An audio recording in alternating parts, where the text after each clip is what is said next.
All right, another 10 p.m. video.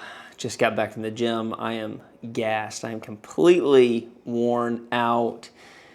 I just feel like I got 8 or 9 different projects going on right now, and it feels like everything is urgent and important. I know everything can't be urgent and important, but it certainly feels that way. I think I even hit record like 2 times in my office today just to spend some time with you, and I got interrupted every time. So I was like, all right, it's going to be another 10 p.m. video day. And here we are. That was my ice maker. Day 24 of our 40-day journey. I think I just stayed in the hot tub a little bit too long, so I'm going to have to work to keep focused. A lot of the stuff in this chapter of Draw the Circle, you and I have already discussed. You know, one thing that I've had happen too is I've been out of focus on so many of these shots because I sit down, I pick up my book, and I kind of lean out of the camera to pick up my book, and then I start talking, and the microwave behind me is in focus. I've noticed that on a couple videos. Is what it is. Just reset it. But we've discussed a lot in this chapter, some of it in depth. But on page 134, this line jumps out at me. It says, God's callings aren't understood or accomplished in months or years or decades. It usually takes a lifetime.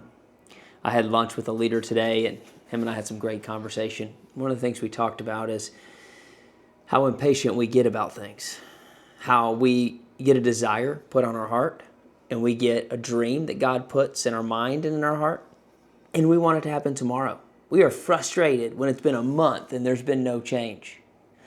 But the best things take time. I mean, think about it with food.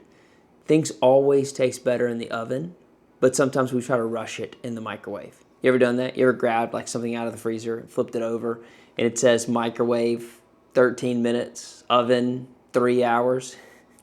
I'm over-exaggerating there, but you know that feeling. You're like, it takes that much longer in the oven? It does, but it tastes better coming out of the oven. I think so many times we want to rush things that are on our prayer list. We want to rush things that are on our heart. We want to rush things because we're ready to get to the next season of life. But there's so much that can be achieved in a lifetime. Even if you're not talking about an entire lifetime, him and I's conversation kind of revolved around this quote. And it's a quote that I think I read in a Mark Batterson book many years ago before I read this book. But the quote was, we often overestimate what we can do in a year and underestimate what God can do in a decade.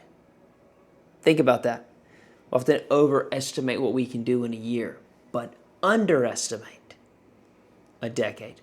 Here's what I want you to think about. I want you to think about it's kind of like you using a yo-yo while you're on an escalator.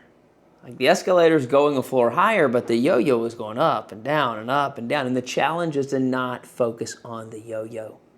I used to use that illustration all the time to just encourage people to say, when you get to the next floor, you're a floor higher, even though the yo-yo's been going up and down.